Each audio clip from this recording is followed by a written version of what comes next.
নমস্কার বন্ধুরা, কিচেন কার্ভিংসের আবারও একটি নতুন এপিসোডে সবাইকে স্বাগত জানিয়ে হাজির হয়ে গেছি একটা নতুন এপিসোডের সঙ্গে। সেটা হলো ব্রোকলির রেসিপি, ব্রোকলি বা সবুজ ফুলকপির রেসিপি। এটা দেখতে যতটা সুন্দর হয় আর খেতেও কিন্তু ততটাই সুস্বাদু হয়, আর এর খাদ্যগুণও কিন্তু অপরিসীম আছে এর মধ্যে। আশা করছি রেসিপিটি সকলের ভালো লাগবে। ভালো লাগলে লাইক, কমেন্ট, শেয়ার করার অনুরোধ থাকলো। পাশে থাকা বেল আইকনটি প্রেস করে সঙ্গে থাকবে নেক্সট রেসিপি দেখার জন্য। আর ভিডিওটি স্কিপ না করে লাইক দিয়ে দেখা শুরু করো বন্ধুরা। আর নতুন বন্ধুদের জানাই সাদরে আমন্ত্রণ, পুরনো বন্ধুদের সঙ্গে থাকার জন্য অসংখ্য ধন্যবাদ। তাহলে দেখতে থাকো, সঙ্গে থাকো। আমি এর জন্য একটা বড় সাইজের ব্রোকলি এভাবে কেটে নিয়েছি, আর এদিকে 4টে আলু ডুমো ডুমো করে কেটে নিয়েছি, টমেটো নিয়েছি, মটরশুঁটি নিয়েছি, আর 2 ইঞ্চি আদা, কাজু আর চেরা কাঁচা লঙ্কা নিয়েছি। এবার আমি ব্রোকলিগুলোকে একটু জল দিয়ে গরম জলে ভাপ দিয়ে ফেলে দেবো। এদিকে আমি জলটা আগের থেকে একটু গরম হতে দিয়েছিলাম, আর ব্রোকলিগুলোকে আগের থেকে ভালো করে ধুয়ে নিয়েছি। তারপরে আমি এটাকে ভাপ দিয়ে জলটা ফেলে নেব। তাহলে এর মধ্যে এতে যে একটা গন্ধ থাকে ব্রোকলির, সেটা কিন্তু আর থাকবে না, আর গ্যাস অম্বলটাও কিন্তু হয় না। আমি 12 মিনিটের জন্য ঢাকনা দিয়ে দিলাম। ততক্ষণে একটা মশলা রেডি করে নিচ্ছি। এর জন্য দিয়ে দিচ্ছি 2 ইঞ্চি আদা, আর 10-12টা কাজুর টুকরো, আর 2টো কাঁচা লঙ্কা, 2টো টমেটো। একটু জল দিয়ে আমি এটাকে একটু পেস্ট বানিয়ে নিচ্ছি। এটাকে ব্লেন্ড করে নিয়েছি। এদিকে ততক্ষণে ব্রোকলিটা ভাপ দেওয়া হয়ে গেছে। এবার জল ঝরিয়ে আমি ব্রোকলিগুলোকে তুলে নিচ্ছি। একটু ভাপ দিয়ে নিলে যে একটা বাজে একটা গন্ধ থাকে সেটা থাকে না, আর খেতেও কিন্তু সুস্বাদু হয়।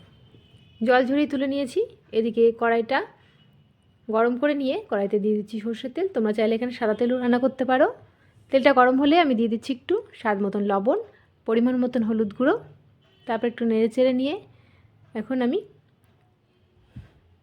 এই ব্রোকলিগুলোকে একটু ভেজে নেবো, হালকা করে একটু ভেজে নেবো। দেখো ব্রোকলিগুলো দিয়ে দিয়েছি, এপিট ওপিট করে একটু হালকা লালচে করে ভেজে নিচ্ছি। ভেজে নিলে কিন্তু খুব সুন্দর টেস্ট আসে। একবারে না কষিয়ে একটু ভেজে তুলে রেখে তারপরে মশলা দিয়ে কষালে কিন্তু দুর্দান্ত লাগে। ঢাকনা দিয়ে দিলাম 5 মিনিটের জন্য, ফিরে আসছি 5 মিনিট পর। দেখো হালকা ভেজে নিয়েছি। এবার ব্রোকলিগুলোকে আমি তুলে রাখবো তেল ঝরিয়ে। দুপিটি কিন্তু ভাজা হয়ে গেছে। এবারে আমি একটা পাত্রের মধ্যে ব্রোকলিটা তুলে নিচ্ছি। ব্রোকলি বা সবুজ ফুলকপি যেটাকে আমরা বলি, এটা খেতে কিন্তু দুর্দান্ত হয়। একঘেয়ে ফুলকপি না খেয়ে এভাবে ব্রোকলি খেলে কিন্তু দুর্দান্ত লাগে। ব্রোকলির কিন্তু খাদ্যগুণ যথেষ্ট আছে। আর একটু সরষে তেল দিয়ে দিচ্ছি একটু গোটা জিরে, গোটা গরম মশলা। 10 থেকে 12 সেকেন্ড একটা ফ্লেভার আসা পর্যন্ত আমি একটু নেড়ে নিচ্ছি।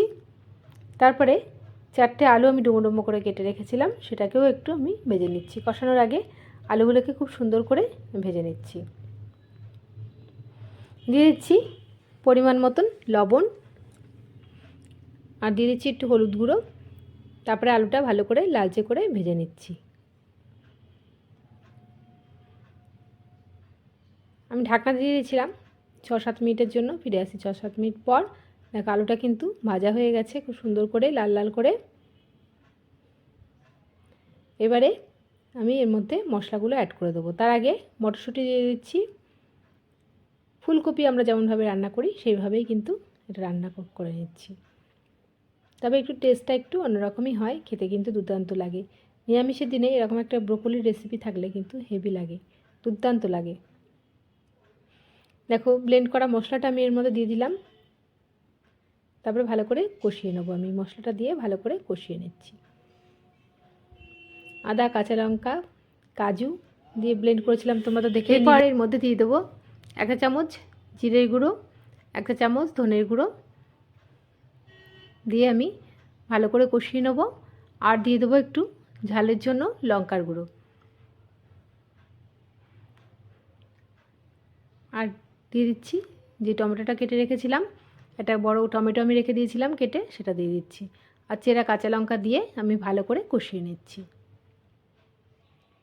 খুব সুন্দর করে লো টু মিডিয়াম ফ্লেমে এটা কষিয়ে নিতে হবে। মশলা থেকে তেল ছাড়া পর্যন্ত কিন্তু আমি সুন্দর করে কষিয়ে নেব। এবার ব্রোকলিগুলোকেও অ্যাড করে দিলাম এর মধ্যে। ব্রোকলি আর আলু দিয়ে আমি এটাকে ভালো করে কষিয়ে নিচ্ছি। 6 থেকে 7 মিনিট আমি ভালো করে কষিয়ে নেব।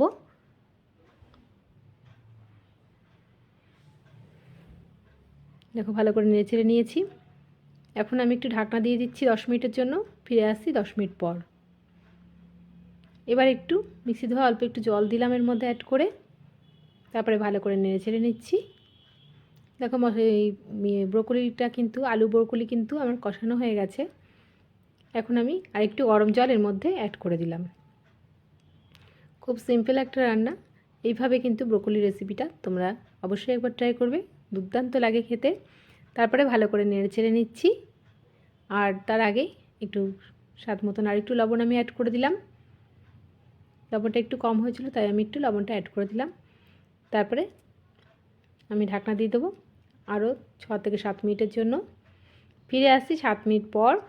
দেখো অলরেডি আমার কিন্তু ব্রোকলি রেসিপি রেডি হয়ে গেছে। নুন ঝাল মিষ্টি ব্যালেন্সের জন্য দিয়ে দিচ্ছি একটু চিনি, যেহেতু নিরামিষ রান্না চিনিটা তো আমি একটু দিই, তোমরা জানো। তারপরে ভালো করে একটু নেড়েচেড়ে নিচ্ছি। নামানোর আগে দিয়ে দেবো একটুখানি ঘি আর গরম মশলা দিয়ে আমি এটাকে নামিয়ে নেব। হাফ চা চামচ গাওয়া ঘি দিয়ে দিলাম। আর দিয়ে দেবো একটু শাহি গরম মশলা। এটা দিলে কিন্তু দুর্দান্ত একটা ফ্লেভার আসে। তারপরে ভালো করে নেড়েচেড়ে নিচ্ছি। একটু স্ট্যান্ডিং টাইমে রেখে আমি এটা সার্ভ করে নেব। আমি গ্যাসটা অফ করে নিয়ে স্ট্যান্ডিং টাইমে রেখে দিলাম 5 মিনিটের জন্য। ফিরে আসছি 5 মিনিট পর। দেখো অ্যাটলিস্ট আমার হয়ে গেছে ব্রোকলি আর আলুর একটা রেসিপি, দুর্দান্ত একটা রেসিপি রেডি হয়ে গেছে। এবার এটাকে আমি একটা বোলের মধ্যে সার্ভ করে নিচ্ছি। এটা ভাত, রুটি, পরোটা সব কিছুর সঙ্গেই কিন্তু দুর্দান্ত লাগে খেতে। দেখেই বুঝতে পারছো কতটা লোভনীয় হয়েছে। তোমরা অবশ্যই একবার এই সিম্পল রেসিপিটি বাড়িতে একবার ট্রাই করো। আশা করছি রেসিপিটি সকলেরই ভালো লাগবে। ভালো লাগলে একটা লাইক কমেন্ট করতে ভুলো না। আজকের মতন এইটুকুনি। আবারও আসবো নতুন নতুন রেসিপি নিয়ে। নেক্সট রেসিপির আমন্ত্রণ জানিয়ে এখানেই বিদায় নিলাম। ভালো থাকবে, সুস্থ থাকবে। ধন্যবাদ।